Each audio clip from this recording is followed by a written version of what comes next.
Assalamualaikum warahmatullahi wabarakatuh.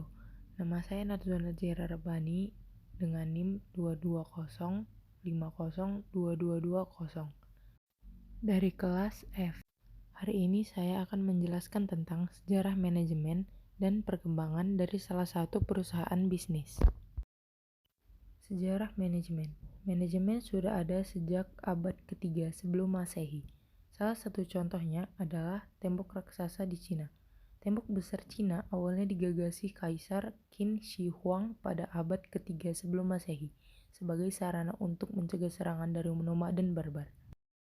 Berikutnya ada kejadian penting sejarah manajemen. Yang pertama ada Adam Smith. Adam Smith menerbitkan karyanya yang berjudul The Wealth of Nations pada tahun 1776.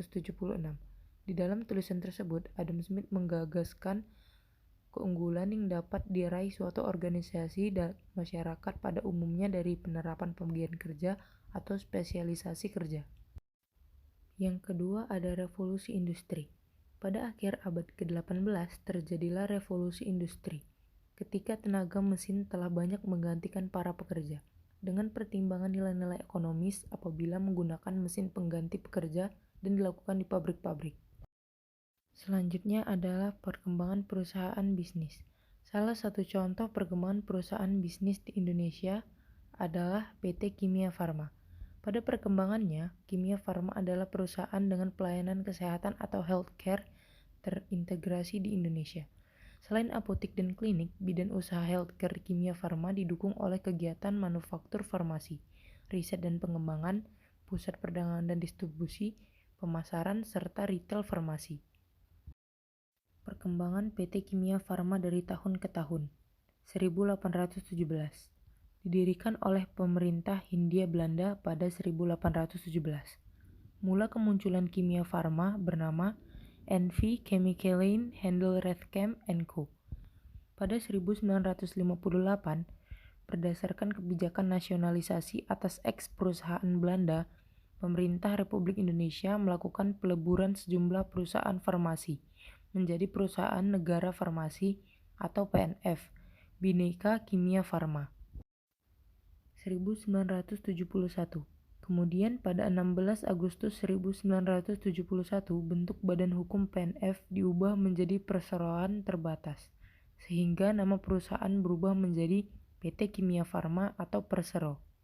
2001. Pada tanggal 4 Juli 2001, Kimia Farma kembali mengubah statusnya menjadi perusahaan publik, PT Kimia Farma atau Persero Terbuka.